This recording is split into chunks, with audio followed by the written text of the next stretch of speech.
Welcome to My Favorite Bitch, where we talk openly about the good, the bad, and the oh my fucking god ugly of raising dogs, and sometimes other non-canine pets, including the human ones.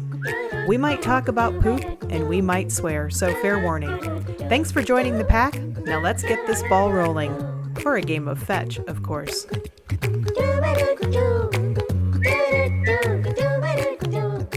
Hey everybody, welcome to My Favorite Bitch. This is the podcast where we share honest tales about the good, the bad, and the get that out of your mouth ugly of raising dogs and other pets, including our human ones. Yes, sometimes the human ones do put things in their mouths too, don't they? But today I'm going to talk about the gross things that our dogs put in their mouths. And for me, most of those things are found on our daily walks.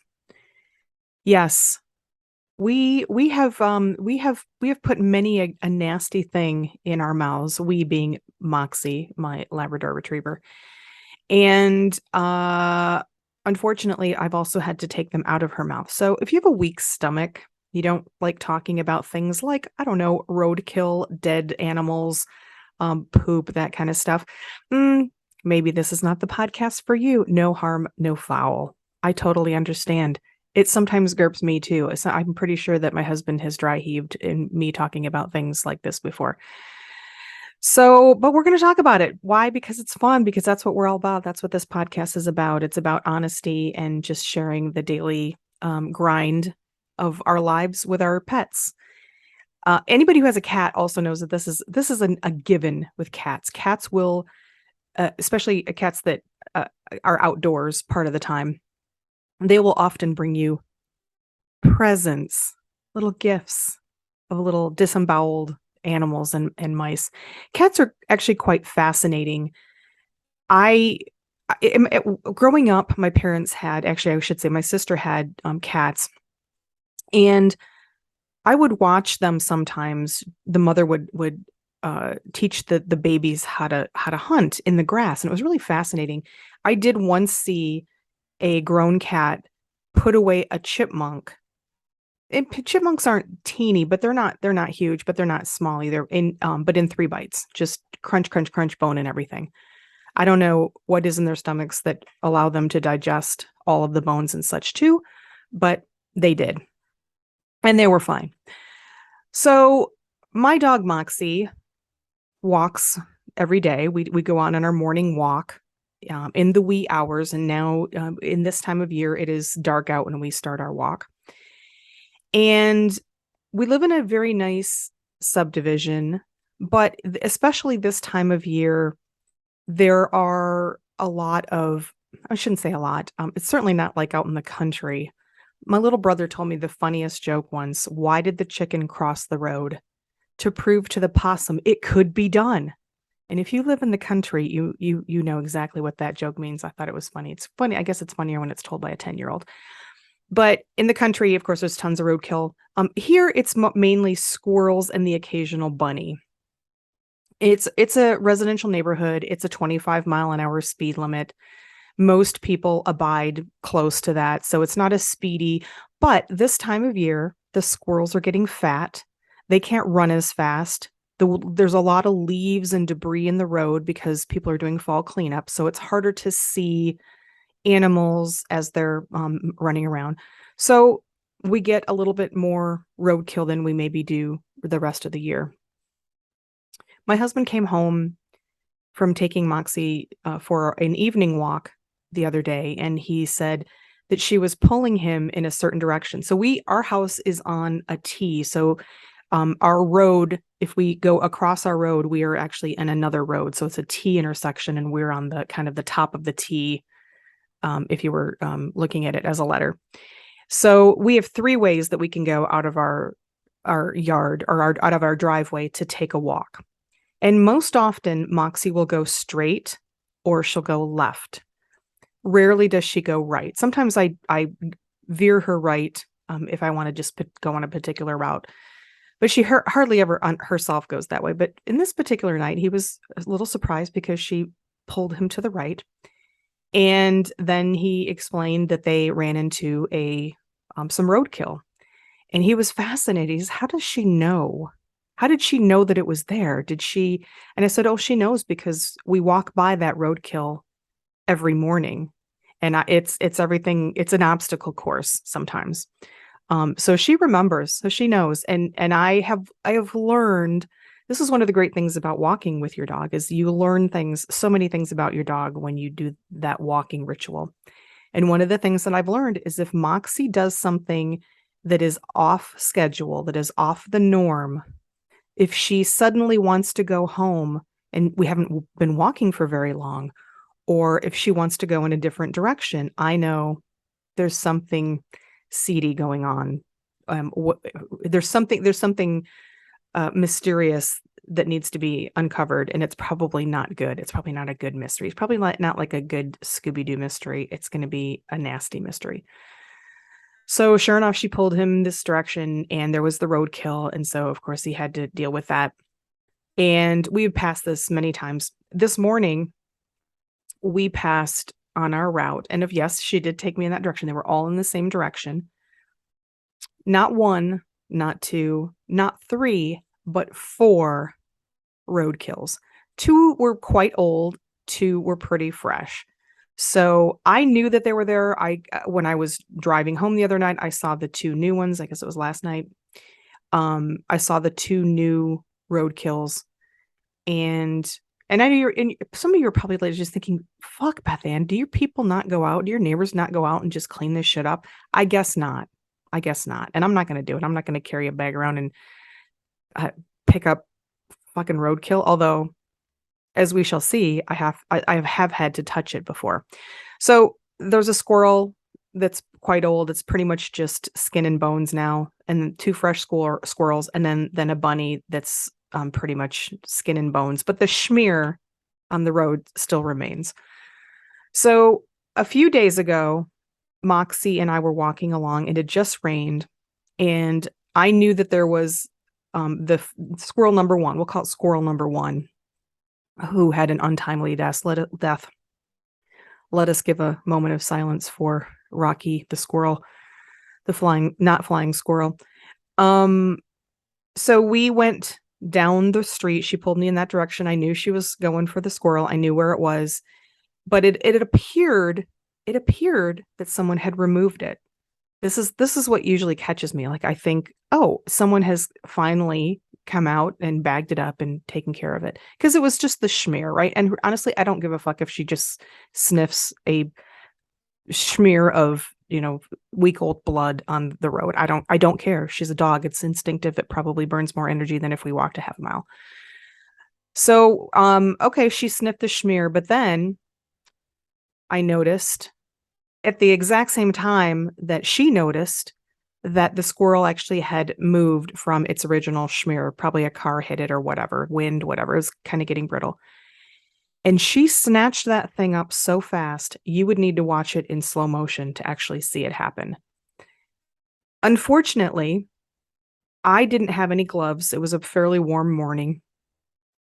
It had been raining, so this squirrel that had been dry and brittle probably wouldn't have been too gross yesterday, the day before, but now was all wet and slimy, and she had it in her mouth. And she learns now. She knows that I'm coming after it. She knows that I'm going to get it. So in the past, about a week prior to this, she had gotten herself a dead vole, which is like a mole, little tiny thing, and in her mouth. And I went inside to get some rubber gloves because I don't like touching that shit.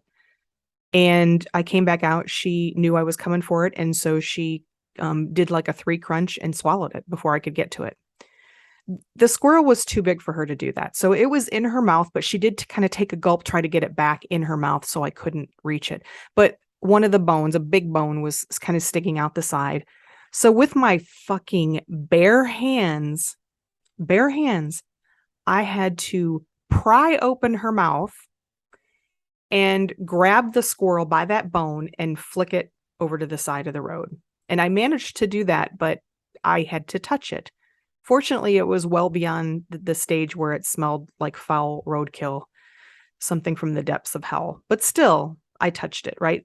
I had a bandana, so I used that to wipe as well as I could. And mental note, now I'm carrying a little baggie of baby wipes in my my amazing Mary Poppins uh, dog bag, carpet bag that I explained in one of my previous episodes. So lessons learned.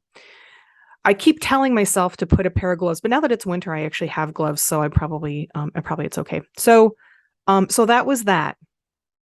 So that was a few days ago. And then around the curve, there was a rabbit in the middle of the road, but that had disappeared again. Fool me once, shame on you. Fool me once, shame on me. And this was a shame on me moment. The rabbit was gone. I assumed that someone had taken care of it. But no, the next day we came by and I'm like, oh, we're in the clear. It's just a smear of like, week old blood again. I don't care if she smells it. She can't get anything from it. It's asphalt. But no, was not in fact taken care of properly. It had just, I don't know, somebody had maybe flung it to the side and then it flung back. Maybe it was under a car. We have a lot of cars that are parked on the road. I don't know, but there it was again, kind of a few feet. And again, I didn't see it before she latched onto it. Now, a rabbit's a bit bigger than a squirrel. So again, she tried to do her crunch to pull it back a little bit in her mouth. And I honestly thought she's going to really try to swallow this thing before I can get it. She's going to hurt herself because it's pretty big. But again, she's a dog, so she doesn't have quite the intelligence of a human. There's bone parts, legs sticking out on the side. So, but she would not open her mouth. I could not pry her mouth open. There is no way in hell she was giving up this prize. And this one was a little funky. So it wasn't quite as old and brittle as squirrel number one. It was still a little funk. Fortunately, I had gloves on. It was when colder and I was wearing gloves. But she wouldn't give up the prize. So I had to choke up a little bit on her prong collar, which means I just pushed it up. It's actually supposed to reside right under her chin. It gives you a little bit more control, and it falls down, even though it's pretty firm, but just from her shaking her head and moving around. But anyway, so I had to choke up on the collar and actually kind of lift her head a little bit with it in a slight correction, but also to let her know I'm not messing around here. I am going to get this.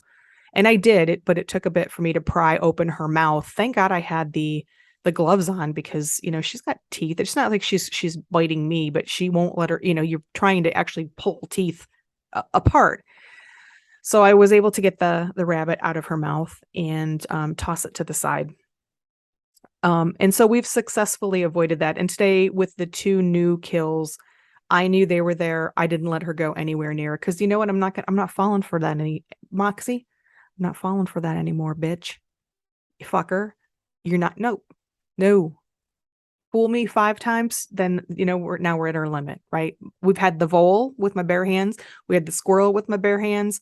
No, sorry, the vole that you fucking ate, the squirrel with my bare hands, and the bunny with my gloves that I now had to disinfect. So yeah, roadkill. Don't let your dogs near it, man. They will scarf that shit down. The other thing that she does, and this is again on a walk, is she's a sniffer. We do kind of a sniffari, right? That's how I choose to do my walking. Some people are just strict walking. Some people are just totally meanders. I'm a hybrid. We walk, but I also let her sniff, but I don't let her sniff too long. I want her to get some engagement and enrichment with her senses, but I don't want it to be to take a long time. I want us to actually get some movement in. So she sniffs quite a bit, and there are a few yards that I've come to know in the neighborhood where I believe the deer like to congregate. Some of my neighbors they'll scoop up. We have a lot of nuts around here, and I don't mean the crazy neighbors, but there are them too. No, I mean actual physical nuts. We have acorns, we have chestnuts, we have walnuts, and a few of the neighbors will gather up the droppings like the acorns or the chestnuts, and they'll pile them up, I think, to try to attract the deer into their yard. That's all I can figure. And they do, and then they also poop. So Moxie thank baby Jesus, Mary and Joseph, Allah, um, whatever other deities may or may not be out there. Probably not, but thank whatever energy is out there that my dog is not a dog poop eater, because I know people whose dogs eat poop, and it's kind of gross. But she's not a poop eater. She doesn't eat her own poop. She does not eat her own poop. Or enunciate, Beth, enunciate. She does not eat her own poop. She does not eat other dogs' poop, but she will eat wild animal poop. Oh, yes. So, yeah, there will be a pile of deer shit on somebody's lawn, and there are a few that I just have come to know. And if I'm not paying attention, if she, I just think she's sniffing, and then all of a sudden I see her licking her chops, and I see the little round pellets of deer shit or whatever it is.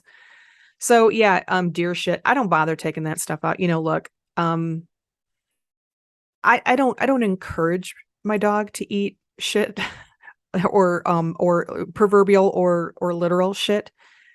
But that is one thing I'm not going to put my hand in her mouth to take out unless she's choking.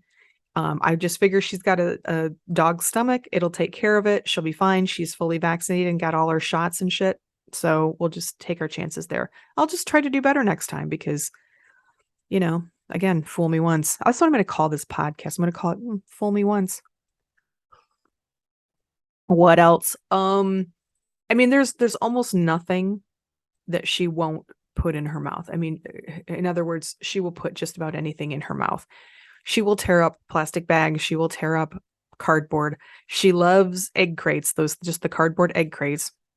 She doesn't really swallow anything, which is good. But then the egg crates are, even if she got a little bit, I don't worry too much about that. I actually worry more about things like, the end of a bully stick or, bones than I do cardboard. But she'll put cardboard in her mouth. She'll put all that shit in her mouth. She did find on our one walk not too long ago, I think it belonged to the bunny. Maybe it was sort of in the general vicinity, but it was just a little 2-inch long tip of a tail. And again, that was small enough and flexible enough that she got it and she consumed it before I barely even knew what she was doing. She'll put other stuff in her mouth that's not too nasty. And that's usually my cue. That's one of the things that I've learned on my walks with Moxie is that when she decides that she is ready to go home and we're nowhere near home, but she's very much pulling towards home, she's probably got something in her mouth. In the summertime, because she pants, because it's a little warmer, that's a dead giveaway. I've talked about this before where she, I can tell that she stops panting, so I know she's got something in her mouth.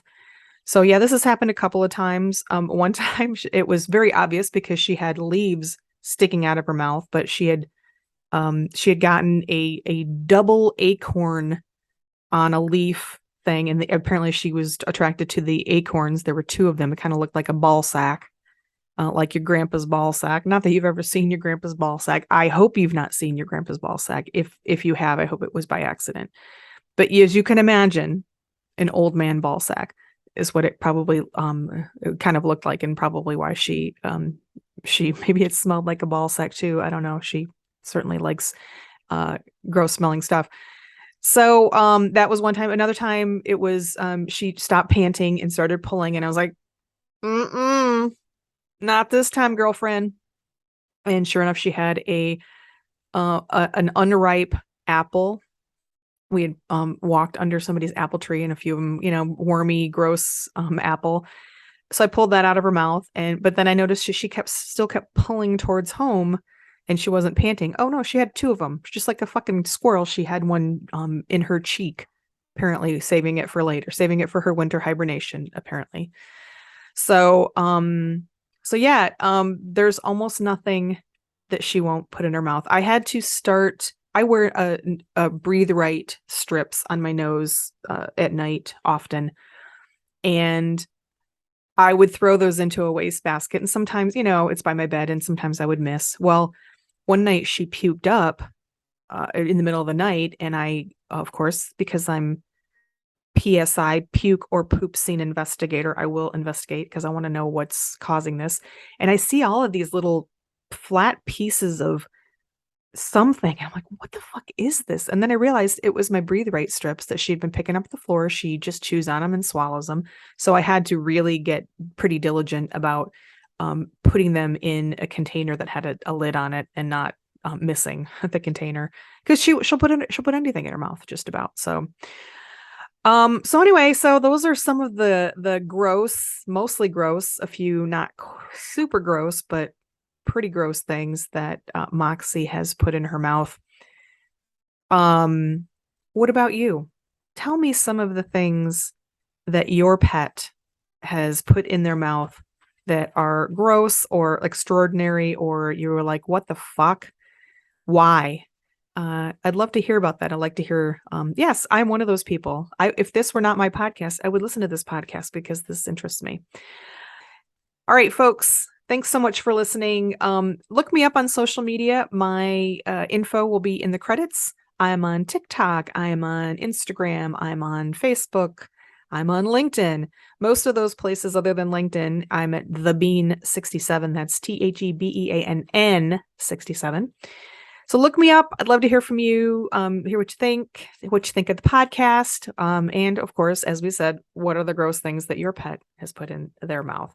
All right, folks, take it easy. Now go take a nap in a nice, warm, sunny spot, or have a game of fetch. But in any case, take it easy. Thank you for joining My Favorite Bitch, where we don't hold back about what it's like to raise that little fucker of a pet. We hope you had fun. I'm your host, Beth Ann Campbell, and you can reach me on Instagram or Facebook as TheBean67. That's TheBeann 67. And also on Instagram as Moxie Blue Yule. That's my dog's site. She insisted. I'm also on LinkedIn as Beth Ann Campbell. That's Ann with an E. And check out my YouTube channel, Beth Ann Campbell, where you can find this podcast and other fun videos on the playlist My Favorite Bitch. Remember, we are not trained dog professionals in any way, so please consult the real experts and do your research on anything you hear on this program. We barely know what we're doing. Now go give your pet some snuggles, and we'll catch you after a good nap and some tasty treats.